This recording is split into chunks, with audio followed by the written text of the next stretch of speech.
Bonjour. Tous les regards sont tournés vers le palais des congrès de Yaoundé dans l'attente des résolutions du grand dialogue national voulu par le président de la République. Dans le même temps, des images des Ambazoniens célébrant leur indépendance avec faste le 1er octobre sont venus entacher ces travaux qui se sont poursuivis normalement malgré le retrait de quelques hommes politiques, donc Akere Mouna, Ali Sadio et Jean-Jacques Ekindi, lequel a très vite rebroussé chemin.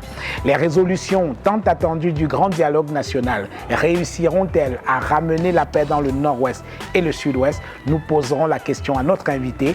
Il est journaliste, chercheur et politologue. Il s'appelle Jules Domché.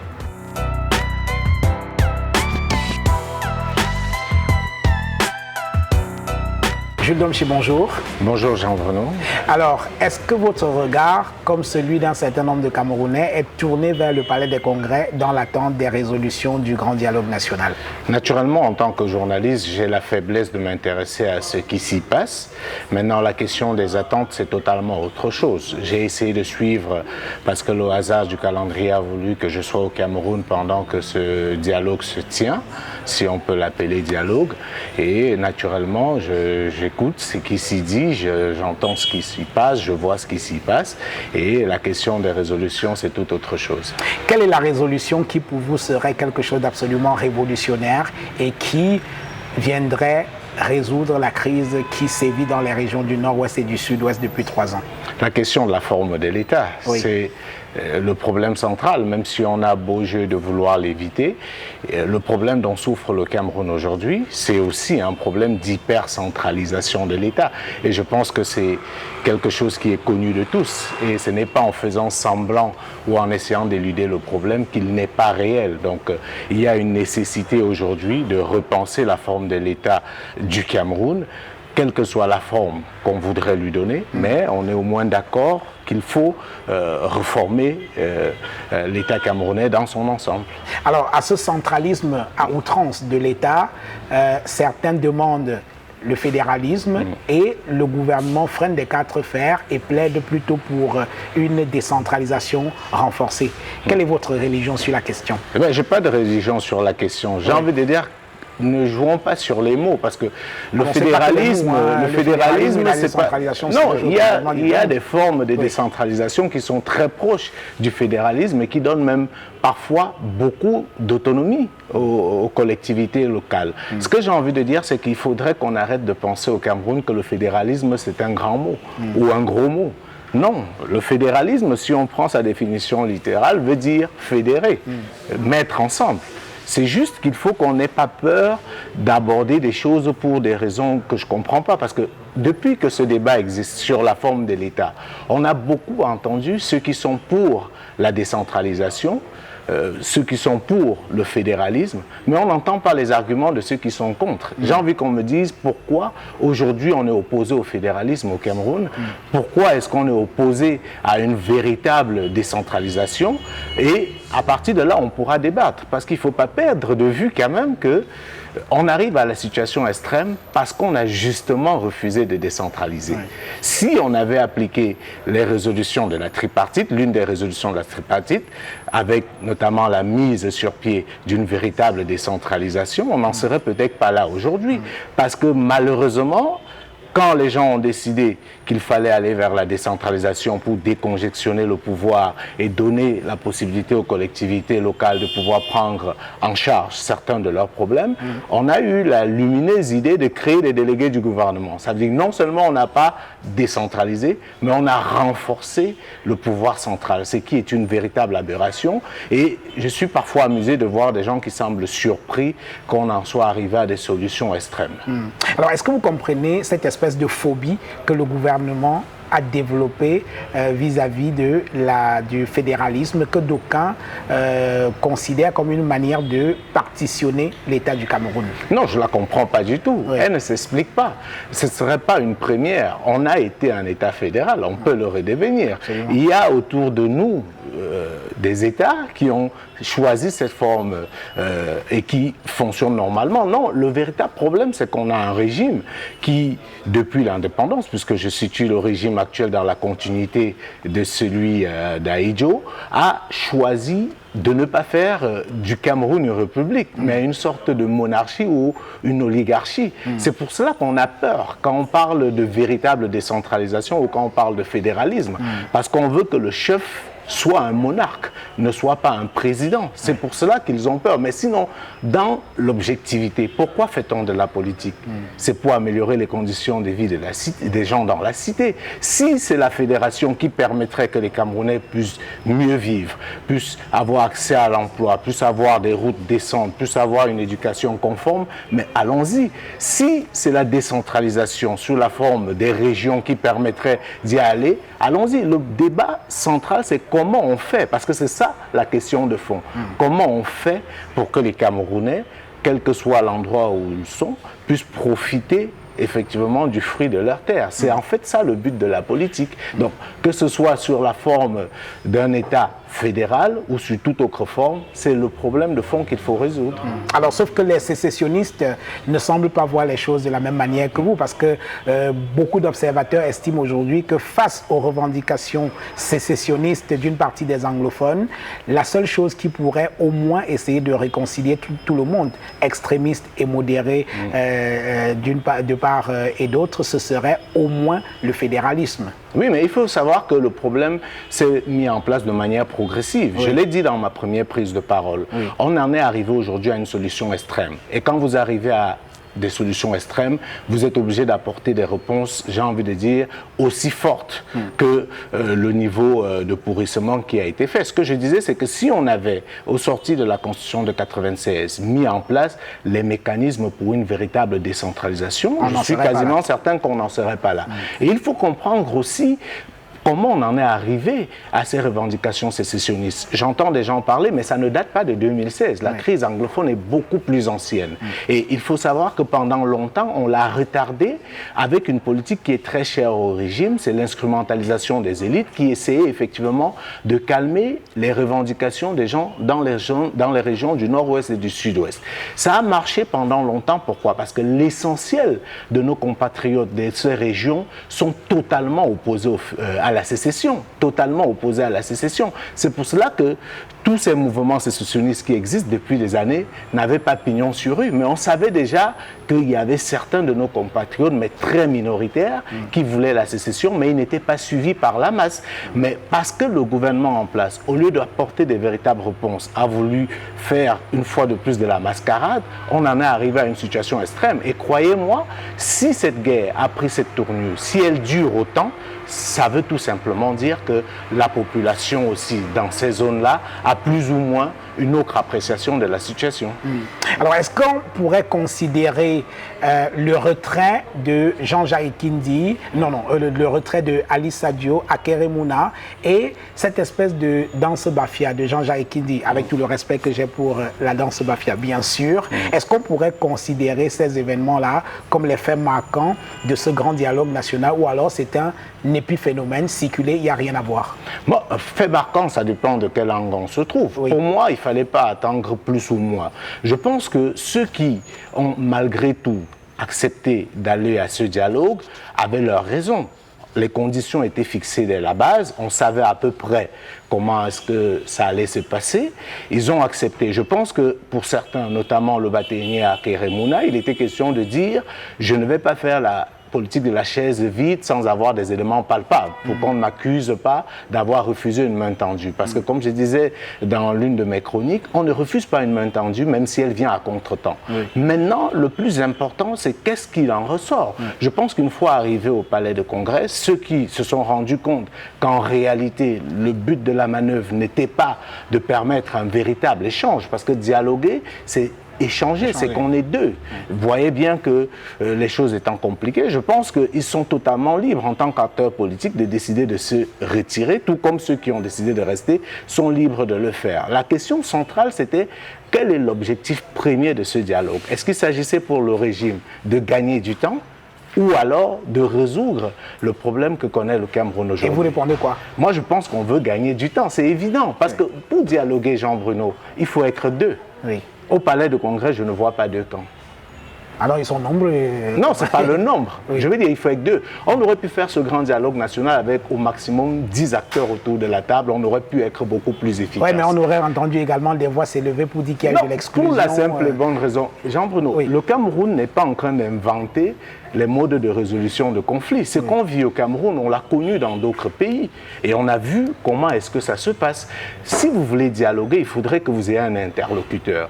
Ceux qui ont pris les armes contre leur pays en veulent au régime en place. Vous ne pouvez pas, de manière logique, demander à ce régime d'être celui qui organise le dialogue, qui fixe des conditions, alors que vous êtes presque certain que les véritables acteurs, ça veut dire ceux qui tiennent ces groupes, ces milices sur le terrain, ne sont pas autour de la table. Comment est-ce que vous garantissez que ces résolutions qui vont être prises vont leur être imposées?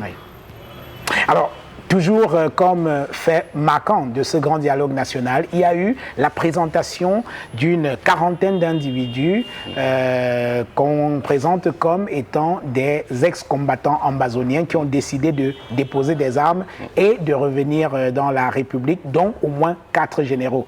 Ça, c'est fort, ça, non?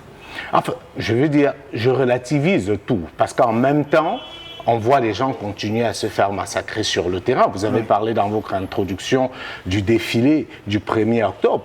Il peut arriver effectivement que ce soit des ex-combattants qui aient décidé pour une raison ou une autre. Ne croyez pas que tous ceux qui réclament la sécession ont la même façon de penser, ont la même logique. Il y a peut-être certains qui ont estimé que le combat a trop duré et qui croient à la sincérité du régime en place et qu'il décide. Ça, je n'en sais rien. On se contente de ce que les images veulent bien nous montrer. Mais j'ai envie de dire, le problème central est que pendant qu'on tient le dialogue, on se rend compte que sur le terrain, les gens qui sont censés être concernés au premier chef ne sont pas du tout au courant de ce qui se fait. Alors, vous avez vu les images, comme moi, de la célébration du 1er octobre, qui est une date symbolique pour les anglophones. Vous avez vu les images de la célébration de l'indépendance de l'Ambazonie en pleine tenue du grand dialogue national. Alors, que vous inspire de telles images au moment même où on était en train d'essayer de conjurer la sécession, que les Ambazoniens soient en train de manifester pour leur indépendance? Ça démontre juste qu'on a pris le problème par le mauvais bout et qu'on est en train de régler un problème, de faire semblant de régler un problème à Yaoundé alors que la réalité sur le terrain est tout autre. Et je vais vous dire, ce qui m'a le plus inquiété dans ces images, c'est de voir des enfants. C'est de voir des enfants, c'est de voir des vieilles personnes. Parce qu'on est là dans une politique d'endoctrinement. Avec Fast, ils ont célébré avec Fast. Bien sûr. Ça veut dire que on est en train d'aller vers une crise qui risque de durer ou alors perdurer. Parce que ces enfants qui ne sont sans doute pour la plupart pas conscients des enjeux, se font endoctriner par une idéologie, chantent un hymne qui semble être ce qui n'est pas notre hymne, qui n'est pas l'hymne du Cameroun, se mettre devant un drapeau qui n'est pas le drapeau du Cameroun. Ça va perpétuer justement la situation. C'est ça qui m'a le plus des images intrigué. C'est des images qui font peur. C'est pour ça que je dis que les gens arrêtent de faire semblant. Je veux dire que j'entends des gens faire des leçons de patriotisme en disant ceux qui ne croient pas à ce dialogue, c'est parce qu'ils n'aiment pas le Cameroun. Non, c'est pas parce que vous faites semblant que vous aimez plus le Cameroun que d'autres. Et je veux dire, c'est plus facile d'être du côté du plus fort. C'est pas parce que c'est Paul Biya qui est assis à étudier aujourd'hui que tout le monde va penser comme lui et c'est pour cela qu'on serait patriote. La réalité, c'est qu'on a un pays et on a des gens qui meurent chaque jour. On parle aujourd'hui de pratiquement 3000 morts et si on veut arrêter ce massacre, ce n'est pas en faisant semblant, c'est pas en faisant de la comédie. C'est des vies qu'il s'agit. La politique est faite pour la vie et non pour la mort. Quand on fait de la politique, c'est pour que les gens vivent, pour que les gens vivent mieux, pas pour que les gens meurent. Vous êtes politologue, je l'ai rappelé, et on s'achemine vers la fin de ce grand dialogue national. Le MRC a-t-il eu raison ou pas de boycotter ce grand dialogue national, ou alors de ne pas y aller? Moi, je comprends. Moi, ce que j'essaye de faire en tant que politologue, justement, c'est d'éviter d'avoir des jugements de valeur. Je ne juge pas les actions des politiques, j'essaye de les analyser, j'essaye de les comprendre. Analyser. Dans la situation du MRC, ils ont fait un pas. Ce que j'ai constaté, j'ai vu la présidente du MRC actuelle aller au Premier ministère avec certains membres du MRC. C'est un pas pour dire l'idée du dialogue, nous on est d'accord avec cette idée. Et par la suite, ils ont estimé que leurs considérations, leurs préalables n'ayant pas été pris en compte, ils n'allaient pas prendre au dialogue. Une décision également que je peux comprendre en tant qu'analyste, parce que justement, quand vous allez à un dialogue, il faut mettre un minimum de conditions. Oui. Il faut mettre un minimum de conditions et surtout garantir que ce qui sortira du dialogue pourra impacter l'avenir du pays. Parce que les gens disent de croire aujourd'hui. Dites-moi, Jean-Bruno Tagné, pourquoi on voudrait que les Camerounais ou les sceptiques puissent être plus optimistes aujourd'hui quand on voit ce qui s'est passé avec la tripartite en 91. Il faut bien qu'on se le dise. L'essentiel des résolutions de la tripartite n'ont jamais été appliquées. Et aujourd'hui, on fait un autre dialogue qui est aussi une autre forme de tripartite. Et on dit, OK, il faut y croire parce qu'on est Camerounais et tout. On veut la paix, Jean-Bruno. Mais la paix durable ne se construit pas sur du sable mouvant. La paix durable ne se construit pas sur du faux semblant. La paix durable se construit sur des actes concrets. Ce qui se passe au Cameroun aujourd'hui est regrettable.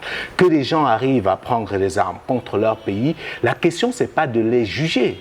Comme dit l'adage africain, ne regardons pas où nous sommes tombés, regardons où nous sommes glissés. Oui. Moi, la question qui me préoccupe, c'est comment en est-on arrivé là? Pourquoi certains de nos compatriotes ont décidé de prendre justement la solution extrême? On ne va pas refaire l'histoire de cette crise anglophone, on en a suffisamment parlé. Alors malgré l'absence du professeur Kamto du MRC et ses alliés, certains participants ont demandé au cours des travaux du Grand Dialogue National la libération des prisonniers politiques, c'est-à-dire ceux du MRC, ainsi que les prisonniers de la crise anglophone, Ayoub Tabé et compagnie, qui ont été condamnés à la perpétuité. Alors, les ennuis ne sont pas pour autant finis pour le professeur Kamto qui passe au tribunal militaire dans quelques jours.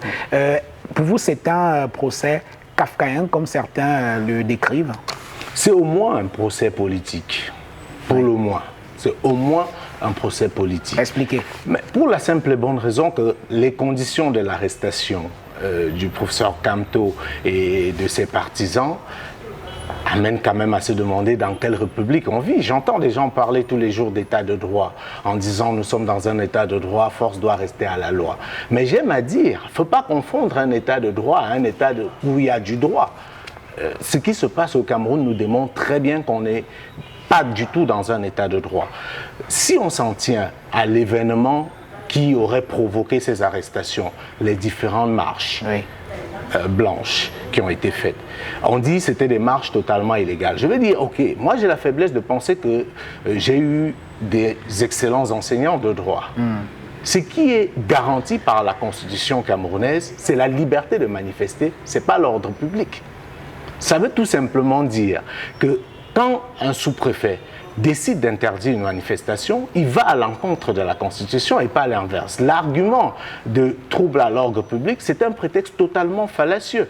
Parce que ce que l'esprit veut dire, c'est que quand bien même vous percevrez qu'il y a des menaces à l'ordre public, vous devez prendre toutes les dispositions pour réduire ces menaces, pour les encadrer, mais ce qui doit triompher, c'est la liberté de manifestation. C'est ça qui est garanti dans la Constitution. Donc, quand les gens estiment qu'ils ne sont pas contents, décident de manifester dans un État qui se dit un État de droit, on doit tout faire. Je dis alors tout faire pour qu'ils puissent exprimer leur liberté, parce que c'est ça la liberté d'expression. Oui. Alors ces manifestations auxquelles vous faites allusion, c'était à la suite de l'élection présidentielle de 2018. Le professeur Kamto et le MRC ont revendiqué leur victoire. Devaient-ils, avec un peu de recul aujourd'hui, revendiquer cette victoire? Mais libre à eux, ce sont des acteurs politiques. Les acteurs politiques utilisent les armes qui sont à leur position. En face, on rétorque au MRC qu'ils ne pouvaient pas gagner cette élection. Mais pourquoi ? Pourquoi? C'est comme si vous allez jouer un match de foot et on vous dit que vous ne pouvez pas gagner. Une élection, c'est une compétition. Il y avait des forces en présence. On a vu des campagnes se mener. Moi, je suis totalement opposé aux gens qui vous tiennent pour discours tel ne pouvait pas gagner, tel ne pouvait pas gagner, ou c'était joué d'avance. Il y a une chose qui est certaine, Jean-Bruno, au sorti de cette élection, et je pense que vous êtes mieux placé pour en parler que moi, c'est que c'est la fraude qui a gagné, au final. Parce qu'il a été démontré à la fois dans votre livre, à la fois dans les images que nous avons tous regardées à la télévision, qu'on était au moins unanime, quel que soit le camp dans lequel on était, qu'il y a eu des fraudes. Maintenant, est-ce que ces fraudes ont été de nature à changer la donne des résultats? Je mets au défi qui peut le dire. N'ayons pas l'analyse facile. Moi, j'ai entendu des gens dire non, tel ne pouvait pas gagner parce qu'on sait que le régime va frauder. Voilà à quoi on va faire des tricheries. Voilà à quoi on est arrivé au Cameroun. Ça veut dire qu'on intègre que la fraude doit faire partie de notre corpus électoral. Et j'ai envie de dire, on aurait pu pousser la chose beaucoup plus loin. Je pense que les gens du MRC qui déclarent qu'ils ont gagné ont certainement des éléments, ont certainement des arguments. Qui demandent par exemple qu'on recompte les votes. Est-ce que c'est acceptable ça? Mais bien sûr, pourquoi pas? Pourquoi on ne pourrait pas recompter? Ce ne serait pas une exclusivité une fois de plus. On a déjà eu à recompter les voix sur cette planète.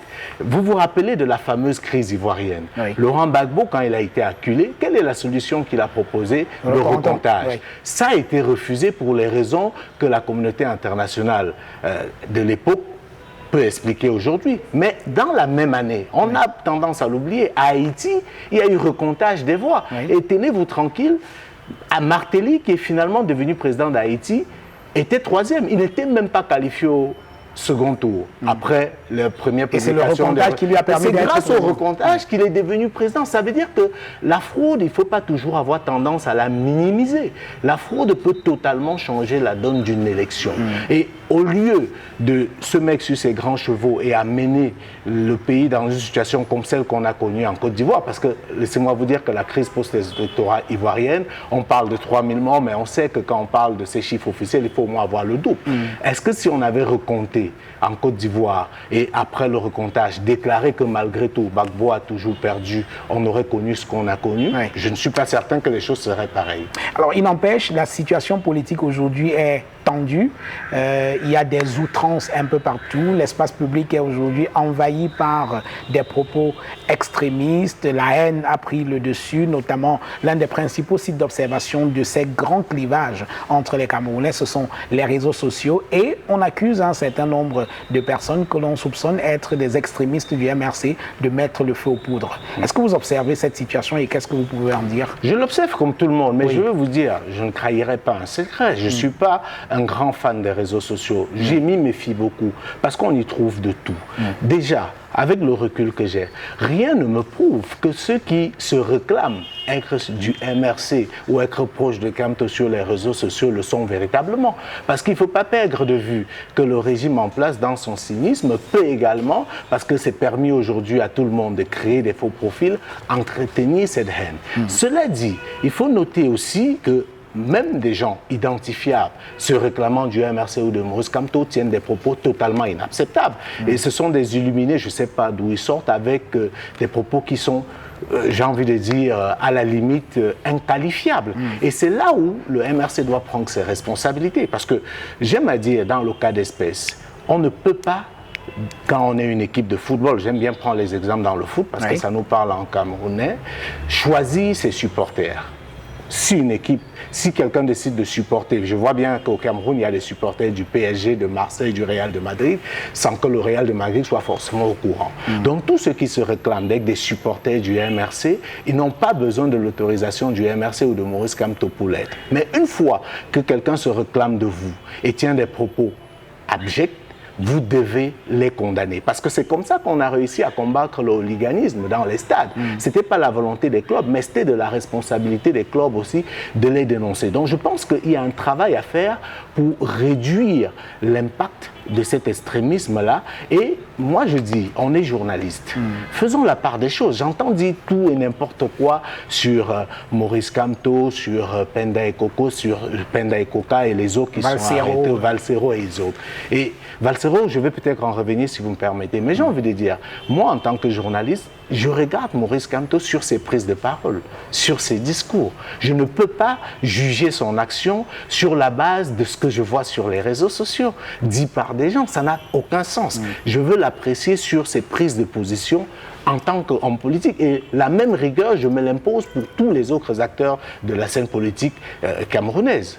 Vous avez récemment signé une chronique devenue presque virale dans les réseaux sociaux. Vous disiez qu'on n'emprisonne pas les esprits. C'est à l'époque où les militants du MRC avaient été interpellés. C'était quoi, Jules Domché? Un soutien clair à Maurice Kamto ou alors une simple chronique de journaliste? On peut prendre ça comme on veut, c'est pas ça qui m'importe. Dites-nous la vérité, c'était une je chronique de soutien à Maurice Kamto ou bien à ses militants, ou alors quelque chose de véritablement indépendant, de journaliste? Pour être totalement honnête avec vous, Jean, pour être totalement honnête, allez-y. Quand je m'assois pour écrire une chronique, je ne pense pas à soutenir ou à ne pas soutenir. Ce n'est pas ce qui me préoccupe. Et je veux vous dire, je suis totalement à l'aise. Je ne cache pas la proximité que j'ai avec Maurice Kamto, que j'ai connu en tant qu'étudiant à l'université de Yaoundé 2, qui est quelqu'un que je respecte, avec qui j'ai gardé d'excellents rapports. Ça, je ne le cacherai pas. Je ne fais pas partie des Camerounais qui régnient leur fréquentation. Je ne cache non plus ma proximité avec Valsero, qui est un ami avec qui j'ai commencé la radio à Siantou. Ce n'est pas parce qu'aujourd'hui il est en prison que je vais faire semblant de ne pas l'ignorer. C'est des gens pour qui j'ai de l'admiration parce que je trouve qu'ils mènent un combat. Quand j'écris cette chronique, on n'arrête pas la liberté. C'est parce que je trouve que ce qui se passe au Cameroun est juste inimaginable, est juste inacceptable. Quand je vois Maître Michel Ndoki en prison, quand je vois Valsero en prison, quand je vois Maurice Kamto en prison, et on oublie tous ces centaines de gens qui n'ont pas de nom. Parce que les Kamto encore, ça va, parce qu'on parle d'eux.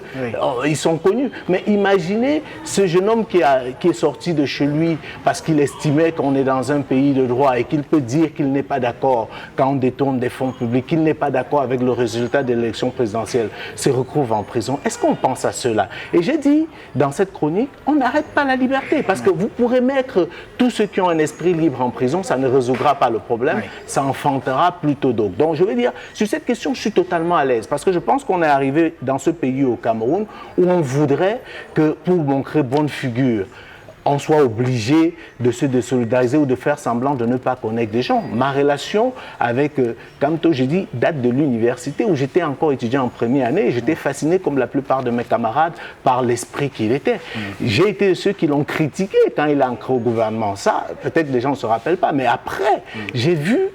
Quand il est entré en politique, j'ai observé comme tout le monde, j'ai critiqué les débuts, mais je suis obligé aujourd'hui de reconnaître qu'il a apporté quelque chose d'indéniable dans la scène politique camerounaise. Moi, en tant que journaliste, j'étais presque jaloux de ne pas pouvoir me trouver dans la posture de journaliste pendant l'élection présidentielle au Cameroun, parce qu'il y avait un vrai débat. On avait élevé un peu le niveau, on voyait qu'il y avait des programmes.